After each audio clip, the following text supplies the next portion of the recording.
Assalamualaikum. Ito yung Magandang bago tanghali kong at ano, sabi't araw sa inyo hindi lahat hindi dyan, kung bago. saan Ito man yung nasok karuktong kasagan isang naroon. Ito naman yun yung aking minomostra doon sa isang aking video ko. tinahi Sabi na ko may karuktong naka-upload ito na. siya. Ito na yung karuktong. Ito Inari na ko yung na siya. kabuuan nun. Tapos yung kasama nito ay bali yan yung mga pandasal na ginagawa Yan ko. nangyari niya. Taon-taon niya may ginagawa ko, halos 150 pieces ang ginagawa ko. Kaya Ito pag sinuot, ayan, i-videohan ko na, i-upload ko na, in-upload ko na para magkaroon din ng pasok yung aking video. Kakaroon ng konting sharing. Sana kahit paano maanuhan nyo ako, matugunan nyo ako sa mataba. Ngayon sabihin ba yung matulungan nyo akong umangat yung aking YouTube channel dahil nga dun sa ako may edad na rin naman. Gusto ko na rin mag-for good sa Pilipinas para naman kahit paano doon ko na lang itutuloy itong aking pagbibideo at gagawa ako ng magagandang content. Kasi dito sa Saudi, hindi ako makagawa ng magandang content. Hanggang dito lang ako sa pananahi. Yan lang ang maibibigay ko hanggang August siguro yan. Pero pagdating ng August, pag umpisa ng ako makakapag video ng ng magagandang content. Lalo na yung mga gawain sa bahay, tsaka yung paggagawa ko. Marami kong pwede ipakita sa inyong aking kakayanan. Kaya sana matulungan nyo akong ma-improve tong aking YouTube. Subscribe nyo ako, tsaka pwede paki-views niya na rin para kita rin sa likod. Para makaabot ako ng $10 kasi hinihingi ng YouTube na kailangan may $10 na makaano ko para magkaroon ako ng pin. Sana matulungan nyo po ako sa aking YouTube channel. Salamat po. At ito lang po ang pwede ko maipakita sa inyo na aking mga trabaho dito sa Saudi. Hindi man ako pwede magkasayaw, hindi naman ako pwede magano. Kaya ito lang mga trabaho lang na ito ang aking pwede ipakita sa inyo hanggang naandito ako sa lugar ng aking pinagtatrabahuhan dito sa Saudi Arabia.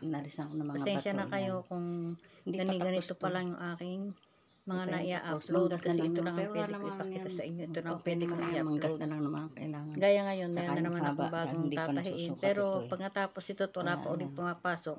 Ang itutuloy kong trabaho ay yung mga pandasal na ginagawa dito na ibinibenta ng amo ko. Siguro mga 150 pieces yan maibebenta na naman. Taon-taon yan, ganyan ang aking ginagawa kada magra-Ramadan. Marami pa akong tatrabahuin kasi sana pakiusap naman po, sana matulungan niyo po akong magkaroon ng pumapasok. Pag wala pa akong pasok ulit, ang ginagawa ko, ang pin para makakuha na rin ako po ng konting sahod at matugunan ko na rin yung pangailangan ko dahil ako matanda na ako nang nag-isa. Dahil kung uuwi ako, wala na ako magiging halos trabaho dyan sa Pilipinas. Kaya sana matulungan niyo po ako. Please subscribe niyo po ako. Kasi mayroon yung order sa kanya. Makaano sa aking YouTube. Salamat po. Ito naman nangyari nung isa. Hanggang dito na lang po yung aking video. Ang aking voice over.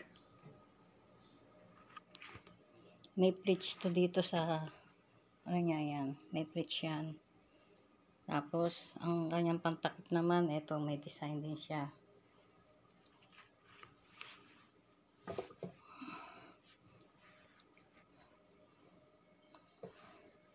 Yan naman ang pantakip sa ulo. May design. Tapos sa manggas, ito rin. Ganun din kung ano yung pantakip sa ulo, ganun din may design din na ganyan.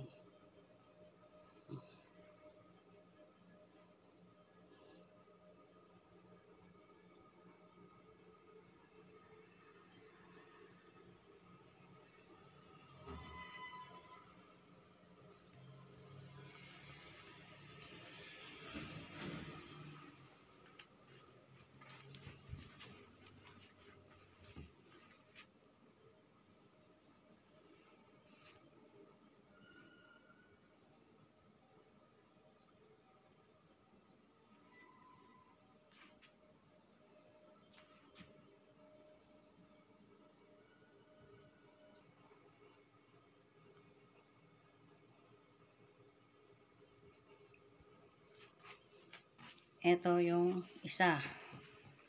Yan. Yan, design niya ng kanyang tarha. Ang tawagin dito yung pantakip sa ulo.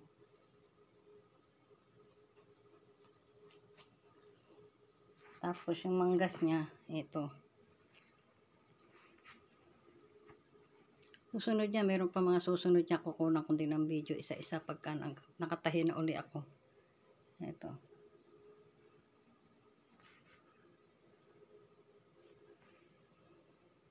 At kasama nito yung damit na inano ko, na pagpapatuloy ko pag naisukat na finishing ko.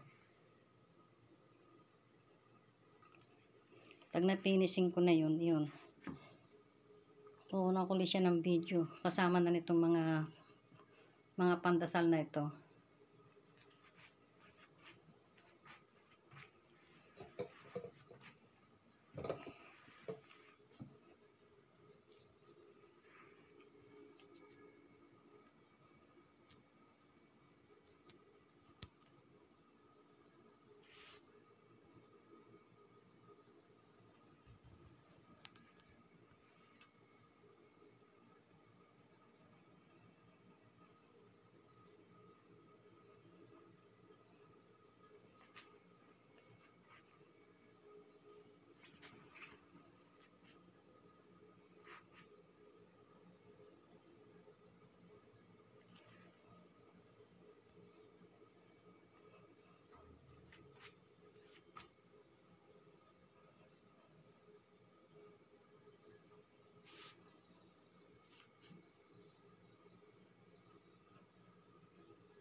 Dito tayo ngayon sa pandasal. Ayan.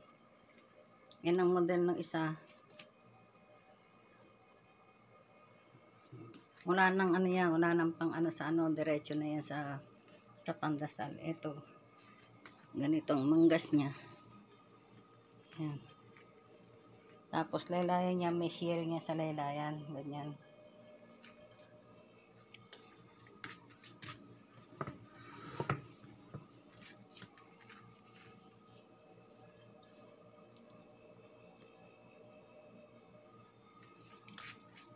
Yung likod, ganun din.